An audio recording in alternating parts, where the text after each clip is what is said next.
La aventura de la vida.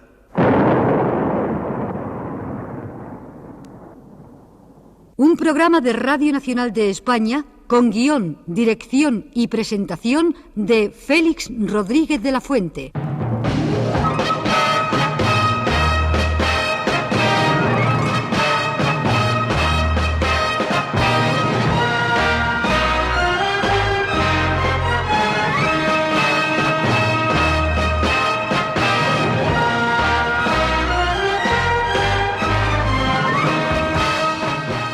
Realización, Herminio Verdú.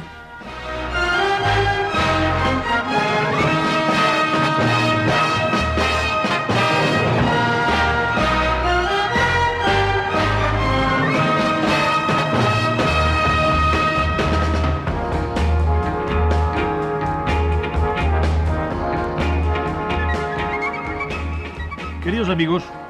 de la aventura de la vida, buenas tardes.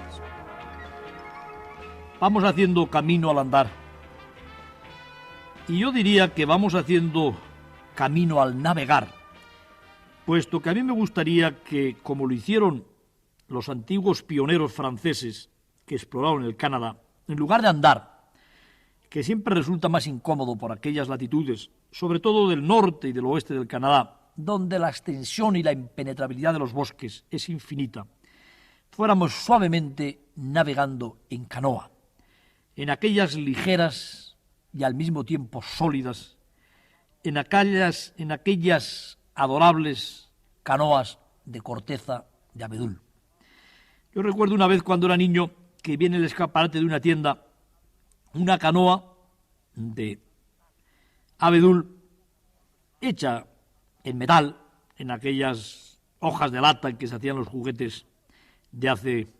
40 y tantos años, pero bien representada, con su proa y su popa recurvada hacia arriba, en la cual había un personaje que tenía todo el aspecto de ser un indio o un trampero. Me enamoré de aquel juguete, que por cierto no andaba por el agua, sino que tenía una ruedecilla, se le daba cuerda y se deslizaba sobre una superficie lisa, como debieron hacerlo, solo que mucho menos silenciosamente, las canoas en las que los pioneros, los tramperos, los hombres de la montaña, fueron penetrando en el mayor de los paraísos conocido en el siglo XVII, XVIII y aún en el siglo XIX, que era Norteamérica, los Estados Unidos y el Canadá, y concretamente en el Canadá, los territorios del noroeste, los territorios del Yukón y el Ártico canadiense. He tenido la suerte inmensa, y muchos de vosotros, niños y jóvenes, que seguís mis programas, y muchos de ustedes también, lo han visto en la televisión, de navegar en las canoas, no ya de corteza de abedul, puesto que parece ser que son demasiado frágiles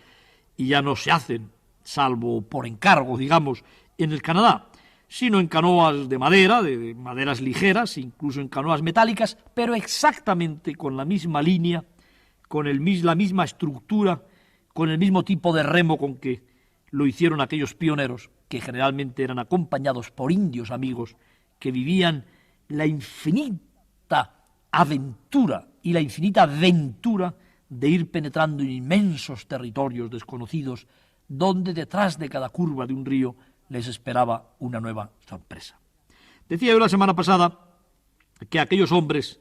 que se fueron distribuyendo por Norteamérica, en una gran mayoría trabajaban para la compañía de Hudson Bay, compañía recolectora, expendedora, es decir, compañía comercial de pieles, para la compañía que se creó después de los territorios del noroeste y para otras 3 o 4 compañías peleteras, algunas francesas, otras inglesas y otras norteamericanas. El animal que buscaban todos estos tramperos,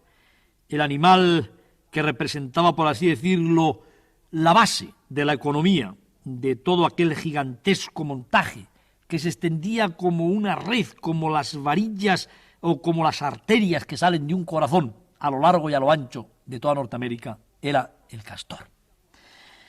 El castor no podía por menos de ser el objetivo de uno de mis últimos viajes, porque para mí en Norteamérica hay 2 animales representativos, aunque no sean característicos zoológicamente de Norteamérica, pero lo son en cuanto a la historia de Norteamérica. el búfalo americano o bisonte y el castor. Así que, después de hacer algunas cosas en las montañas del Parque Nacional de Kluane, en los territorios de Yukón, después de establecer contacto con un trampero que vive en una casa antigua en la que seguramente en el siglo XVIII y XIX ya vivieron tramperos que pudieron tener allí grandes aventuras, casa remozada y arreglada por él, nos condujo hasta un lago al que yo llamé después, olvidando su nombre, que seguramente le tiene indio y muy bonito, el lago de los Castores.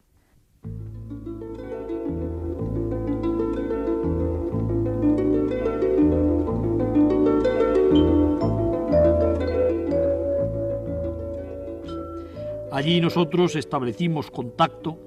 con ese animal maravilloso que es el castor. Lo primero que se ofreció a nuestros ojos cuando en una mañana de lluvia, cubiertos con nuestros impermeables,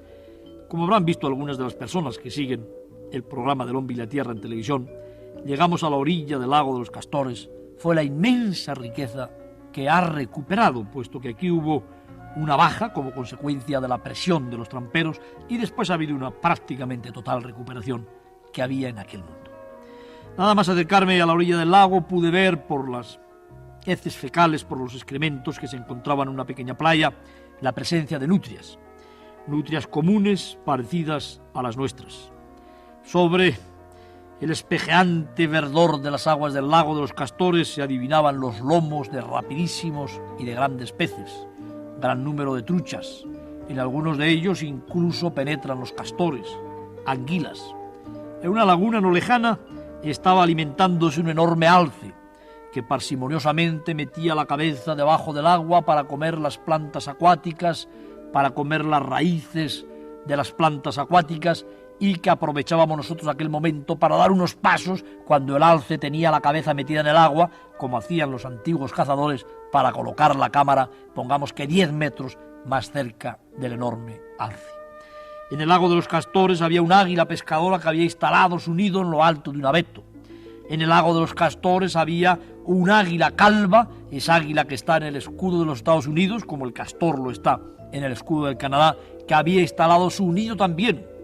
en otro enorme abeto y que de tarde en tarde se lanzaba en picado, como podrán ver los seguidores del Hombre y la Tierra en una próxima película, para capturar una enorme trucha o un pez y llevárselo por los aires al nido donde esperaban sus pequeños. En el lago de los Castores todo era exactamente igual que fue cuando llegaron allí los pioneros. Con una única diferencia, queridos amigos. En el lago de los Castores se veía de todo excepto castores. Para quien no hubiera conocido las marcas de los castores, hubiera sido muy fácil afirmar que allí los grandes, inteligentes y valiosos roedores se habían extinguido como consecuencia de la caza de pieles. Sin embargo, una gran parte de las orillas del lago de los Castores estaba cubierta por los tocones de los árboles que los castores seccionan, que los castores cortan, empleando únicamente sus incisivos, que como cortantes garlopas son capaces de derribar árboles hasta de 1 metro de diámetro. Observamos también que en el lago, que tendría aproximadamente unos 700 metros de diámetro, era de forma ovalada, el diámetro menor quizá tuviera solamente 450,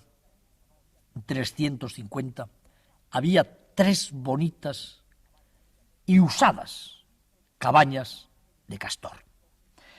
Y en el lago de los Castores había sobre todo algo que demostraría a cualquier naturalista conocedor del castor que el lago estaba habitado. Sin hablar ya de las huellas, de las palmas de los castores impresas en el barro, sin hablar ya de las heces fecales de los castores, el dique del lago. El lago, que era como una inmensa lámina de agua, era realmente un lago que existía porque lo habían fabricado los castores. Era un riachuelo de montaña, un riachuelo que recogía las aguas de algunos torrentes que venían de los glaciares del Kluane y que había sido remansado por el trabajo de los castores. Aquel dique de los castores, que medía aproximadamente unos 800 metros, tenía casi 1 kilómetro de longitud. Aquel dique de los castores que tendría 2 metros o 3 de altura, es decir, que mantenía una masa de agua de 2,5 metros de profundidad. Aquel dique de los castores que tendría en su base unos 6 metros de anchura. Aquel dique de los castores sobre el que se podía andar tranquilamente, incluso hubiera podido pasar un pequeño vehículo, estaba intacto. El dique de los castores no tenía la menor ruptura, no tenía la menor filtración de agua, como hubiera podido tener una presa de hormigón construida por el hombre para almacenar agua, para regular el curso de un río o para lo que ustedes quieran. Los castores estaban allí, puesto que el dique que mantenía el nivel del lago estaba intacto. Nosotros queríamos ver los castores y para ver los castores no teníamos más remedio que hacerles una pequeña faena a los castores del lago de los castores. Lo han visto algunas personas o las muchas personas que han podido ver el programa de la televisión que se llamaba precisamente El lago de los castores. Pero lo que no han podido ver es la ampliación de los detalles, que nunca se pueden contener en una película porque dura solamente 30 minutos y hay que conceder más importancia a la imagen que al comentario. Cómo es toda esta aventura de los castores, que a nosotros nos va a permitir conocer bien a ese animal tan importante que es el castor. Después de hacer un pequeño escondite para colocar en él la cámara, colocar los magnetófonos, situarnos nosotros, evidentemente no excesivamente hermético, puesto que los castores no tienen ninguna buena vista, pero sí colocado de manera que el viento reinante trajera el olor de los castores a nosotros y no llevara nuestro olor a los castores, comenzamos a establecer lo que llamamos nuestro hide, es decir, nuestro escondite. Esta es palabra inglesa que se utiliza mucho en la observación y cinematografía de animales. Situadas todas las cosas y como a mediodía aproximadamente, hacemos la faena a los castores, que consiste en que con mucho trabajo, trabajando aproximadamente durante 2 horas, empleando un pico, una pala, una azada, con botas de goma hasta medio muslo, puesto que el agua está muy fría, incluso en el mes de julio, en el lago de los castores y en toda la región del Kluane, hacemos una gran brecha por la que se precipita, se vacía el pantano, se vacía el lago artificial de los castores. ¿Qué pretendemos nosotros, queridos amigos, al hacerles a aquellos laboriosos animales la faena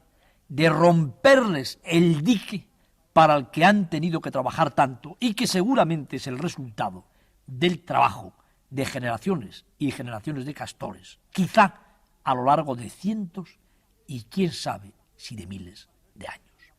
He de decirles en un paréntesis que no es que rompiéramos el dique de 3 metros hasta abajo, lo cual nos hubiera llevado varias jornadas de trabajo. Tal es la cantidad de puntales, de vigas, siempre evidentemente de madera, perfectamente entrelazadas, clavadas en el suelo, sujetas con piedras, hasta de 1 kilo o más de 1 kilo de peso, de raíces de plantas acuáticas, de barro, de un auténtico hormigón armado, sino que nosotros nos limitamos a hacer una brecha que no creo yo que superara los 40 o 50 centímetros, que era suficiente para que el lago, de una gran extensión, como les decía, hubiera estado vaciándose durante toda la noche y hubiera hecho descender sensiblemente, concretamente esos 50 centímetros, el nivel que mantienen los castores con un rigor absolutamente increíble y digno de un ingeniero de caminos, puertos y canales que esté al frente de uno de nuestros muchos pantanos que se extienden por nuestra geografía. El famoso nivel de las casas o de las cabañas de los castores tiene para estos animales una importancia extraordinaria, puesto que de él depende su supervivencia y sobre todo la supervivencia de sus crías. A mí me gustaría que mentalmente pudiéramos observar cómo es una cabaña de castor. Una cabaña de castor, vista desde fuera, es como un acúmulo de ramaje,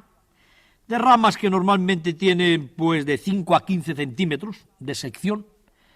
cortadas algunas en 1 metro o más de 1 metro de longitud, apiladas con aparente desorden, pero que forman una masa hermética, perfectamente entrelazada, en la cual es muy difícil penetrar, aunque se cuente para ello con la fuerza y con las uñas de un oso pardo. Esa cabaña, de forma cónica, ancha en la base, de 4, 5, 6 metros también, que puede elevarse por encima de la superficie del agua 1 metro, 1 metro y medio metro, en función de la importancia y de la edad de la cabaña, es absolutamente inexpugnable. No tiene ninguna entrada, no tiene ninguna fisura por encima de la superficie del agua. Para entrar en esa cabaña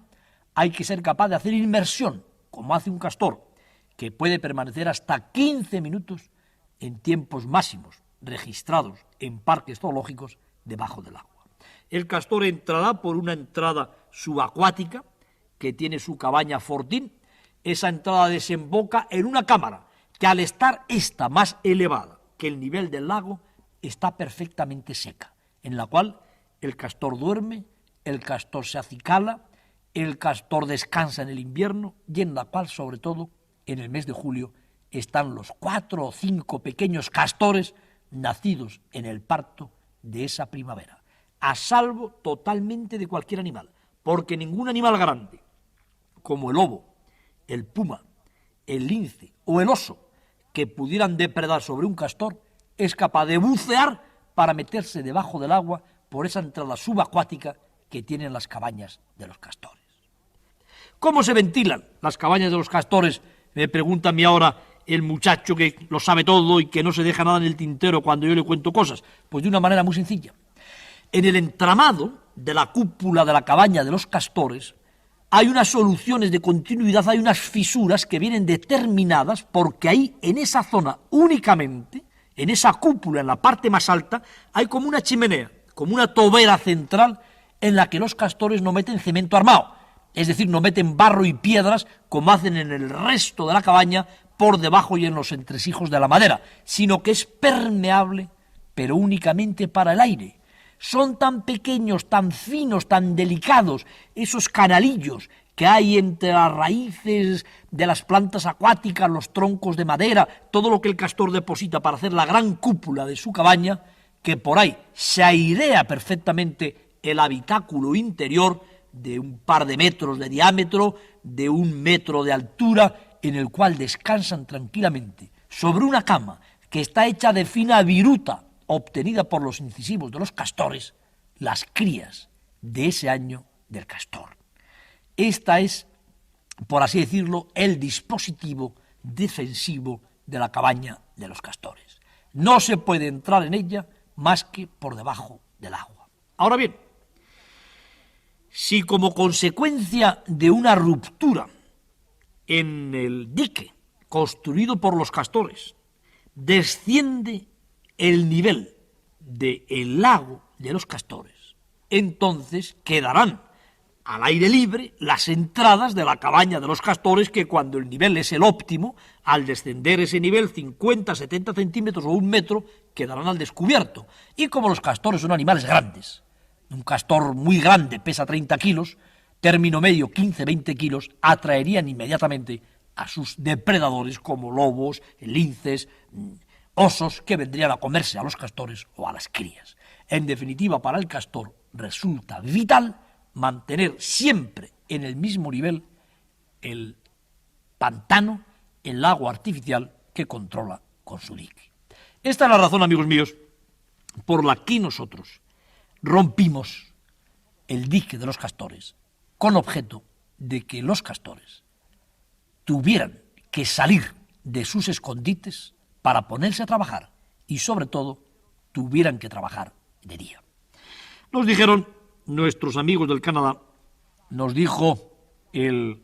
trampero Charles que nos había conducido hasta el lago de los Castores. Nos dijeron incluso los especialistas en castores del Canadá que los castores no trabajan de día, que ver a un castor de día cortando madera con sus dientes como garlopas, que ver a un castor de día transportando madera por el lago, que ver a un castor de día reparando un dique como si fuera un ingeniero de caminos, es algo que no se había conseguido más que muy raramente, porque los castores trabajan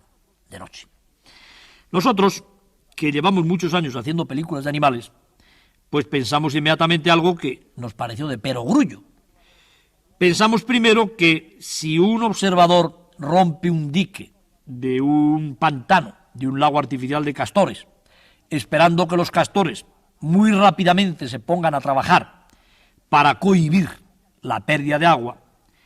si lo hace durante el día y espera poder rematar su operación durante el día, primero, el lago no se habrá vaciado tanto como para poner en peligro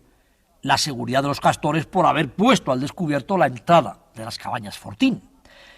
Y por consiguiente los castores no estarán tan alarmados como para abandonar su anonimato, su escondite, que están ejercitando como consecuencia de la presión que durante siglos sufrieron por parte de los cazadores, mediante el cual no se ponen a la vista nunca durante el día. Nosotros calculamos un poco, aunque no había ningún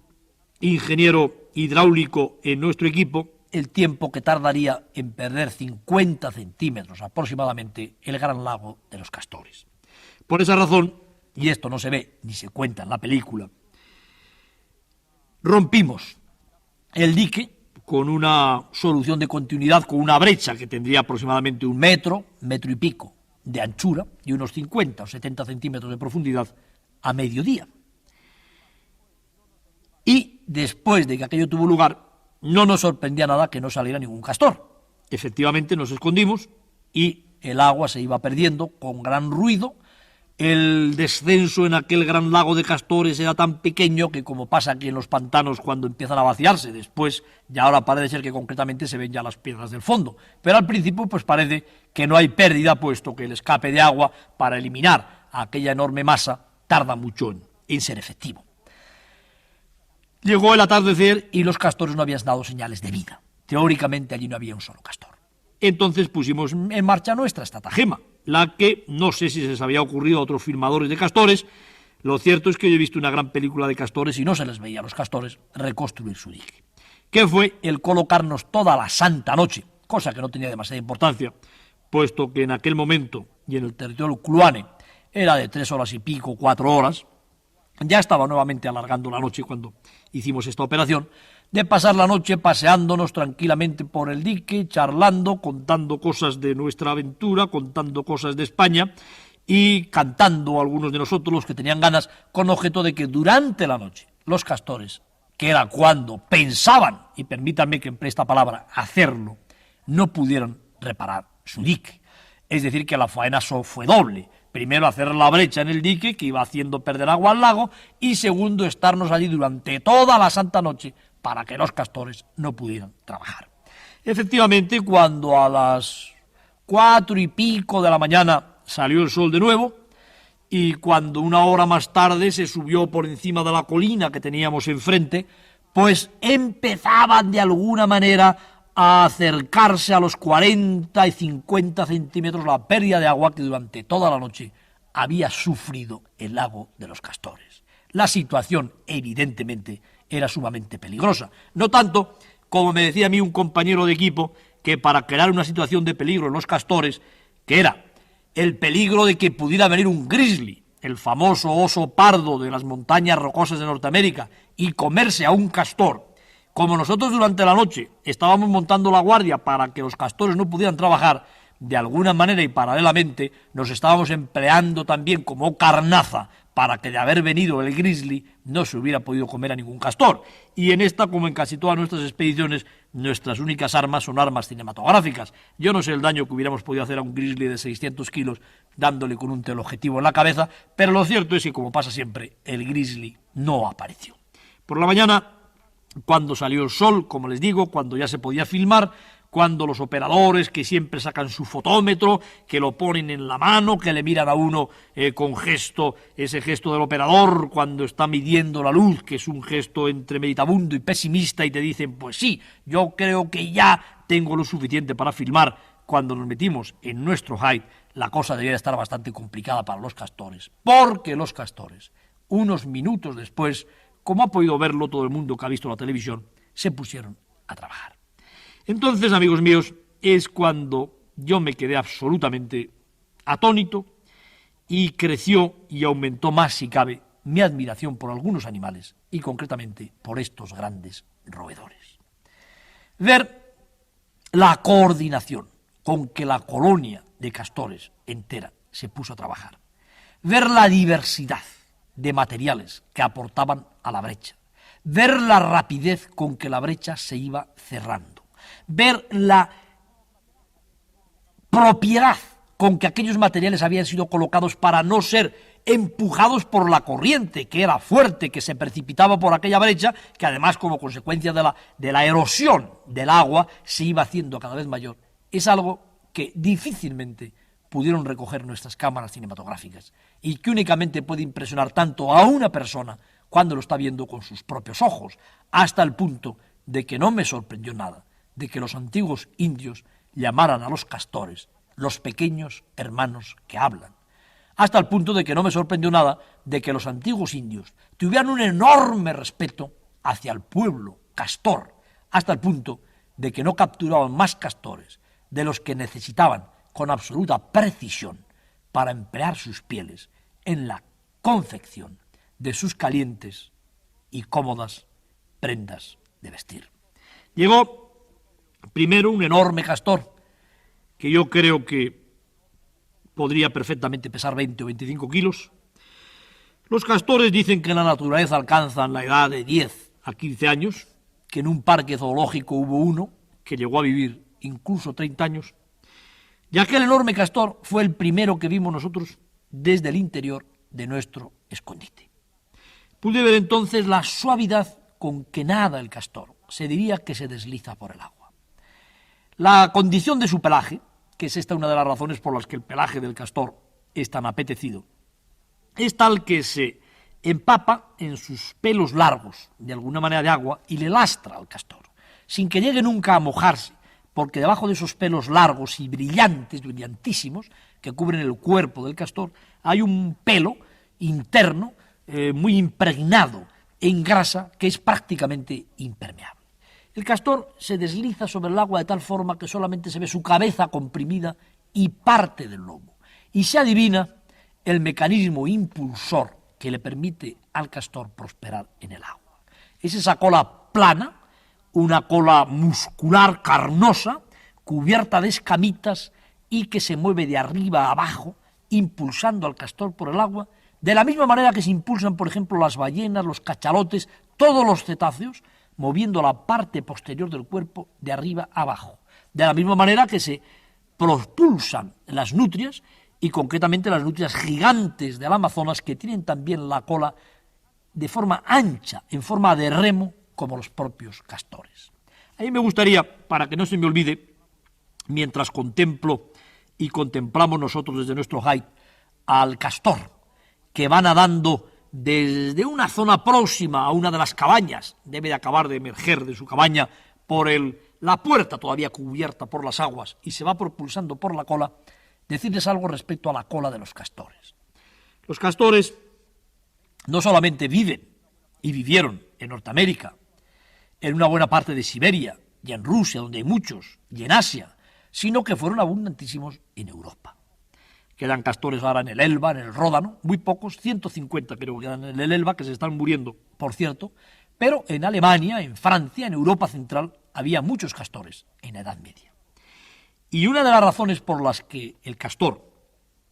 fue exterminado de Europa fue precisamente su cola. La cola del castor, que es larga como de algo más de medio metro, que es ancha, que es un órgano que debe pesar pues cerca de medio kilo, o quizá le supere. Es una cola que por un lado acumula la grasa, en la época en que el animal está gordo, la grasa para el invierno, sobre todo en la base de la cola, y es un órgano enormemente musculado, puesto que se mueve con gran fuerza para propulsar al castor cuando nada. Y también la emplea el castor. Y la primera vez que lo oí, precisamente en el lago de los Castores, me quedé atónito, aunque lo había leído muchas veces en los libros, para comunicar la alarma.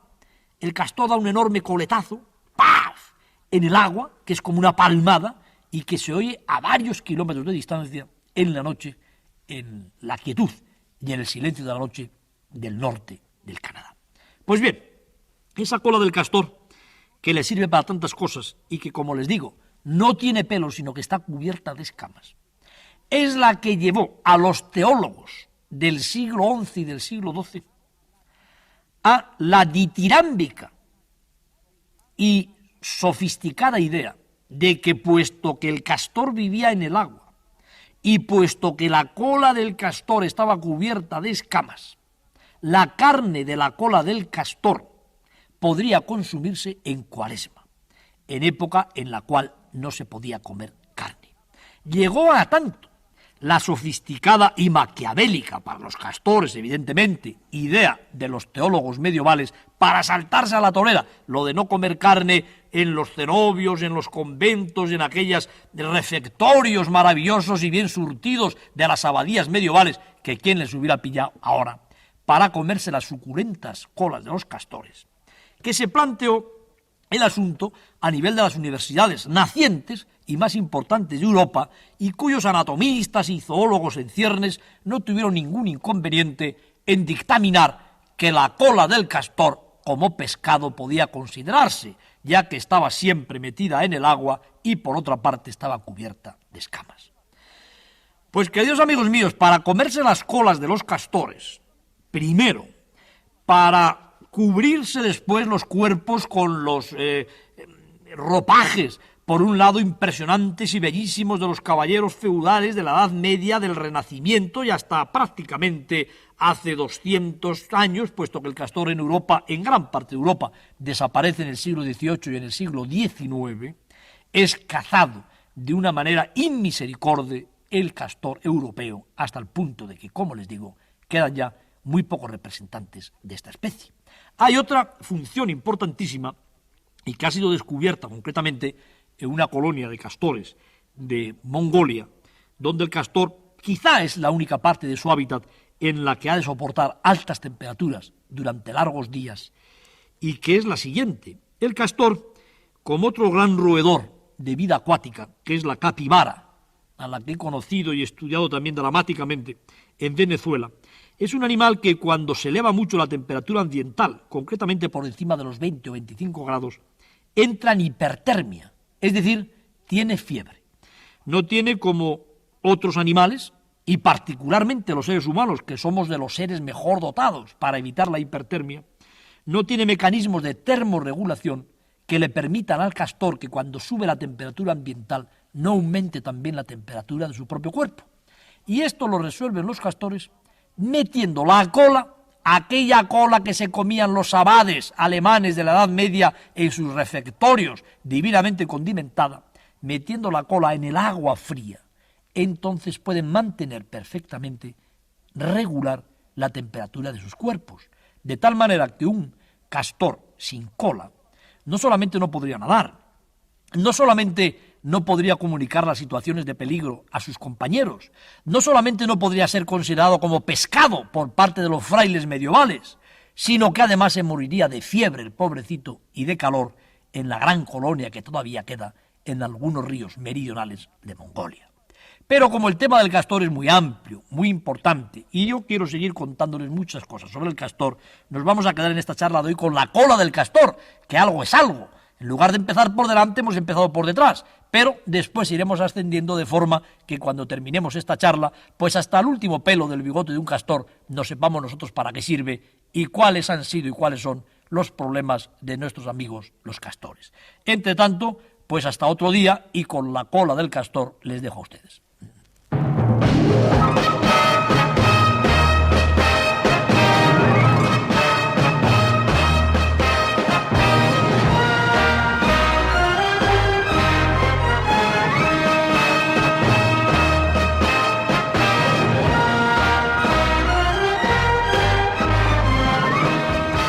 próxima semana, de nuevo, en su receptor,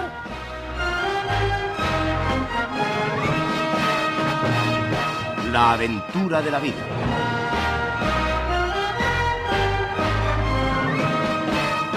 un programa de Radio Nacional de España con guión, dirección y presentación de Félix Rodríguez de la Fuente.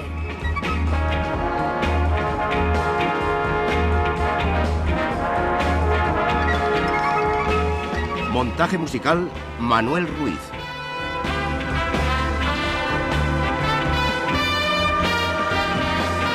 Realización, Herminio Verdú.